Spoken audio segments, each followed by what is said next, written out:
jacaylku bislaaday beerkii wadnahayga ayaad iigu baaqay inaan kuu badheedho qalbigan boholyoobay dareenka ku beeran adaa u bilaabo u daaray busayrka baahida cashaqayga bogayga ka daaran kaweeye bukaacay iyo holac babanaya dareen boqoldiida ayaa ku boqraaya ila baana dhankaaga kalgacaylka ii buugshay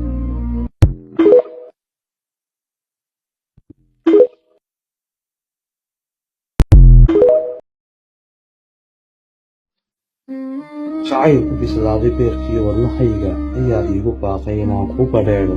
qalbigan boholyoobay dareenka ku beeran adaa u bilaabo u daaray busayrka baahida cashaqayga bogayga ka daaran kaweeye bukaacay iyo holac babanaya dareen boqoldiida ayaa ku boqraaya ila baana dhankaaga kalgacaylka ii buugshay